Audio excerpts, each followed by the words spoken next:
Manchester city, जो club को basically जाना जाता है because of the football, because of the identity जो इस क्लब ने बनाया है, end of course for the manager Pep Guardiola himself. Of course काफी जन कहेंगे बिकॉज ऑफ द तेल एंड उसका पैसा, that is also a different thing. But अचानक से क्या हो चुका है इस क्लब का, that they can not simply get a win. 4 consecutive losses and it looks like they are a shadow of their former self. And आज exactly कुछ ऐसी चीजों को लेकर बात करेंगे जो I think is the big problematic thing for Pep Guardiola, for this Manchester City team. And yeah, is this the end of an era or something like that? End of the tenure for Pep Guardiola under Manchester City?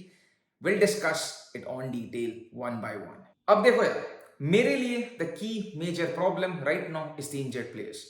Rodri the mister Ballon d'Or out with an ACL injury, जो कि शायद पूरा season के लिए बाहर है। Then there is Kevin De Bruyne, जो कि हाँ इंजरी से वापस आ चुके हैं, but still you feel like वो रेडी नहीं है हर मैच 90 मिनट्स खेलने के लिए। Then there is Oscar Bob out with another ACL injury.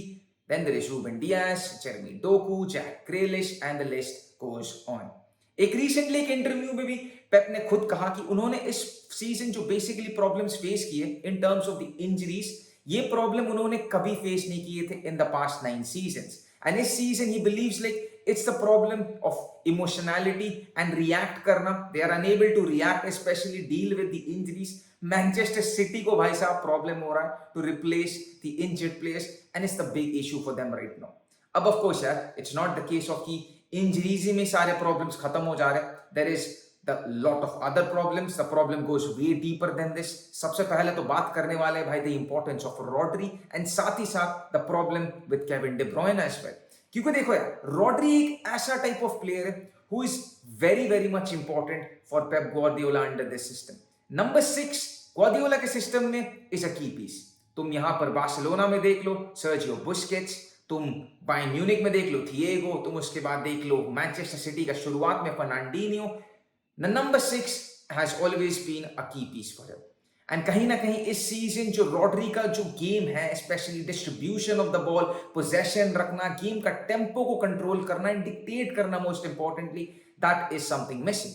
अब of course Guardiola being Guardiola, he has tried different systems. Kovacic को खिलाना, गुंडोवान को खिलाना, रिको लुइस को खिलाना, बर्नार्डो सिल्वा को खिलाना, ऐसे प्लेयर्स को खिलाना स्पेशली जो कि रॉड्री का जो कैपेबिलिटीज है उसको तो रिप्लेस नहीं कर पाएंगे, बट कहीं ना कहीं to replace them in a some other way. Ball को रखना, मोस्ट इंपॉर्टेंटली पोजेशन में डिक्टेट करना। बट अभी तक मेरे हिसाब से this system has completely backfired.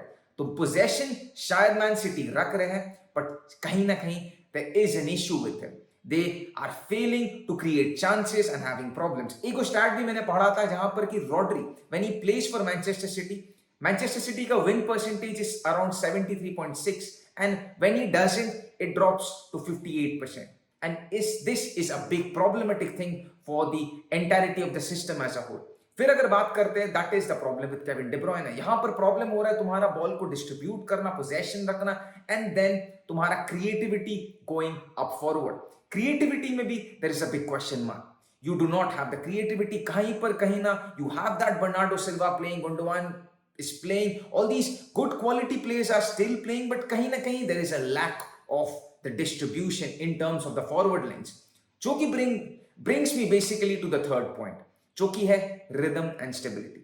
Kahin na kahin what I feel like whatever Guardiola is trying to do in terms of replacing Rodri, in terms of the creativity, distribute karna, it's all falling, and rhythm kahin na kahin un log rakh nahi pa rahe, and that is causing a problem in terms of the stability as well. And this is also causing problems by attack line.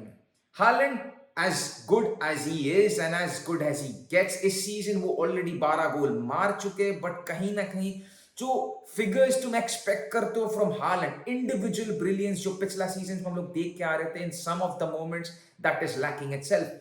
Haaland, he is missing chances. Second of all, जो wingers है, Savinho, Grealish, Doku, good quality players, no doubt about it. At their day, they can surely create chances and change the game. But कहीं ना कहीं it's still lacking for Manchester City as a whole once again. तो यार देखो, problem तो चल रहे हैं मैनचेस्टर सिटी के, and this is something which I believe like Pep Guardiola has to find a वे.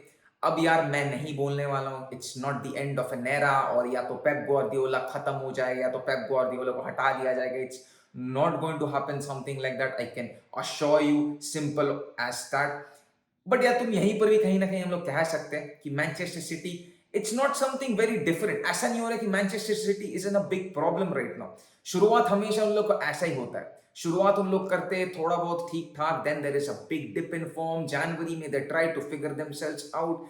एक दो शायद साइनिंग कर लेते, मे भी कर सकते, and then they start to play beautiful football or ऐसा football where they go on start scoring 4-5 goals in every game and भाई साहब लोग लीग जीत के, चैंपियंस लीग जीत के वापस आ जाते हैं. तो they are kind of following the script in my opinion, but still it's going all well and good. But drop your thoughts guys, most importantly, what are your thoughts about the current Manchester City? Can they bounce back?